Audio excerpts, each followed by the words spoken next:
What's up, everybody? Today I wanted to do another little video for you. I don't want to make these too long, but also not too short because hopefully this is helping people. Hopefully this is useful. At least it can get the conversation going, with enough of these kind of things. And also have fun doing them. But that's enough about me. Let's get to actually what we're talking about today, which would be all about the workings of beliefs and how they're projected into the future with expectations, just kind of all the mechanics of that, because I think it's pretty confusing. It's not really straightforward. I'm mostly getting a lot of this kind of stuff from a book I read to get better at trading called Trading in the Zone by Mark Douglas.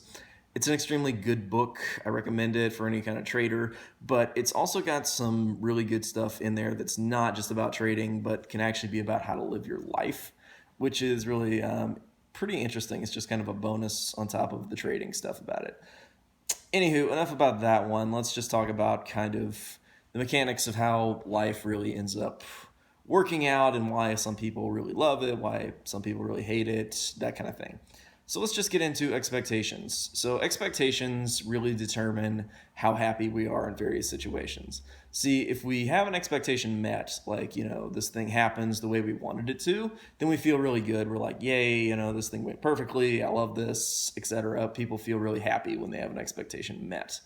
When you have an expectation denied, not met, basically, people feel really angry, feel really sad. Just there's a lot of negative emotion that springs up from that.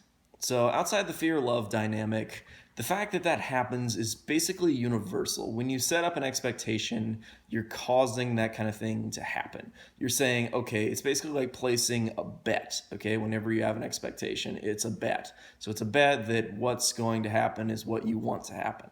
So if you expect, okay, I'm going to go for a walk today and it's going to be fun. So that's an expectation. The person goes for a walk, and so they're doing that like they expected to, and they see something and they're having some fun. Then they feel really good because the expectation has been fulfilled. It's like they placed a bet and it won. Versus, let's say somebody expects to be valedictorian in high school, in a really competitive high school that's like a college prep school.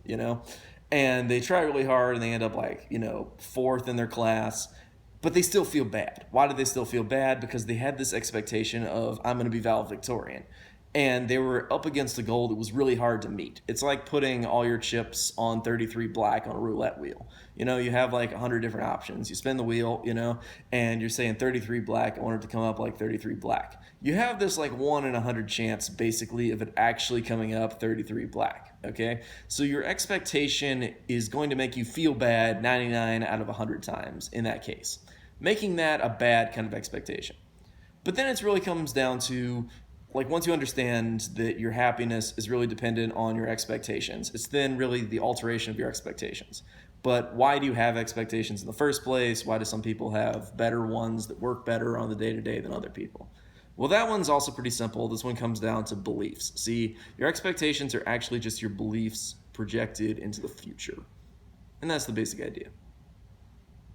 I'll talk to you later on the next one, but that's expectations.